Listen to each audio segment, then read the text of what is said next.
events unfolding. We have now confirmed in Boston there are two suspects, brothers, the Tsarnaev brothers, if you will. Richard Falkenrath with us. And Richard, we've been talking through the morning about this, what we all know so well in Boston.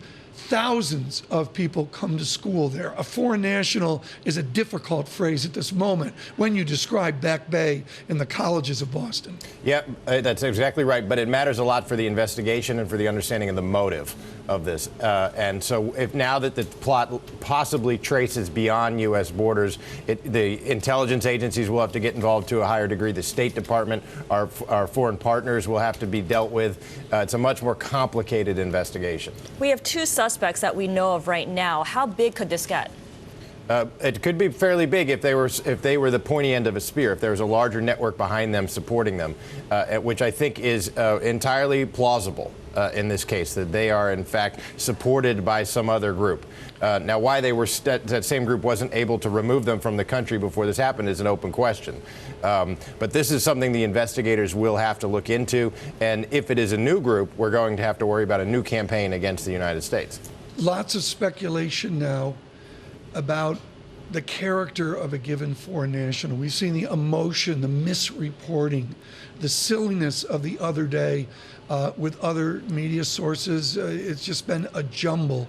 When you see the name Dzhokhar Tsarnaev, I'm going to suggest a pro like you can't say for sure it's a given company, a country, a given nationality, a given culture.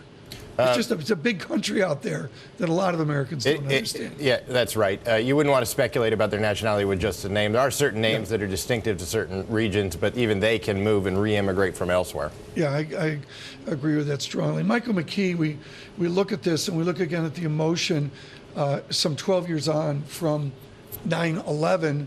Here we are once again, and I guess the good news here is such a rapid course of events. This was not overhanging for all but 3 days. No, it's a different order of magnitude, a different kind of thing than we saw on 9/11. And I guess one of my questions for Richard would be, we had in 9/11 somebody immediately overseas come out and claim responsibility. If this was some sort of organized group from overseas that wanted to do harm to the United States, why haven't they said anything? One speculation is that, which I advanced yesterday, is that was a pre-drone era.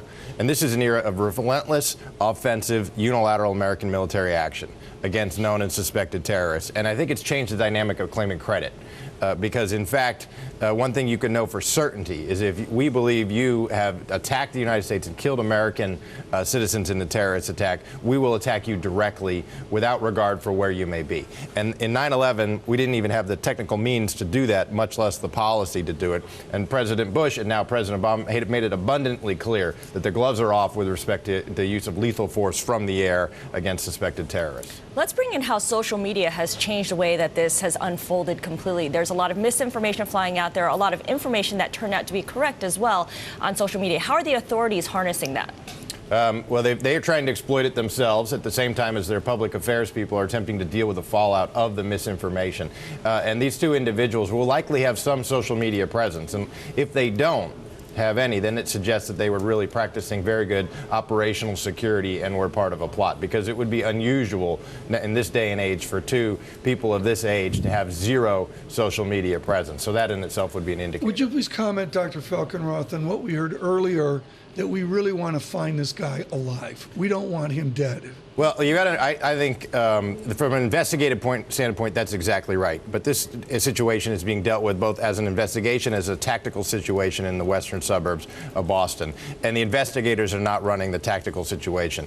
The police officers and the troopers who are responding to that, who've locked down Watertown and the surrounding areas, they are treating this as an immensely dangerous situation. And for someone like suspect number 2 to survive this, he will essentially have to surrender himself in the most unthreatening way possible. Right.